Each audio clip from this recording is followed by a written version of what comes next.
কৃত্ৰিম বানত নষ্ট হৈছে নগৰবেৰাৰ বিভিন্ন প্ৰান্তৰ শ শ বিঘা ধান খেতি। নেৰানেপেৰা বৰষুণৰ ফলত বৃদ্ধি পাইছে দেওশিলা আৰু কৰ্ণই নদীৰ জলস্তৰ। নষ্ট হৈছে বিঘাই বিঘাই বড়ো আৰু ইৰি ধানৰ খেতি। একাংশ কৃষকে কাটিছে কেঁচা ধান। প্ৰতিকূল বতৰৰ বাবে মাৰিব পৰা নাই মৰণা। ধান খেতি নষ্ট হোৱাত মূৰে কপালে হাত দিবলগীয়া হৈছে কৃষকসকলে। ক্ষতিগ্ৰস্ত কৃষকসকলক ক্ষতিপূৰণ দিয়াৰ দাবী উত্থাপন কৰিছে কৃষি বিভাগক।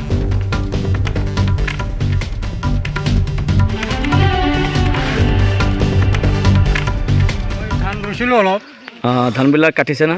ধানগিলা মানে বৰষুণৰ একদম তল যাবাই ওলাইছিল, তাৰ কাৰণে আৰু কাটি দিলোঁ আৰু কাঁচা পকাই কাটি দিলোঁ। লোকচানৰ সন্মুখীন হ'ব? লোকচানৰ হ'ব, বহুত লোকচান হ'ব, উপায় নাই আৰু।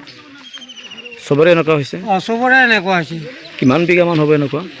বহুত মোটামুটি বহুত মাটি, মোটামুটি হাজাৰ 1.5 বিঘা, 1000-2000 এনে বিঘা হ'ব। চবৰে এনেকুৱা? চবৰে বহুত লছ হৈ গ'ল। ধানখিনি নাকাটিলেও নহয়, মানে আধা মানে কেঁচা আধা পকা, নেকাটিলেতো একেবাৰে মানে পচি যাব।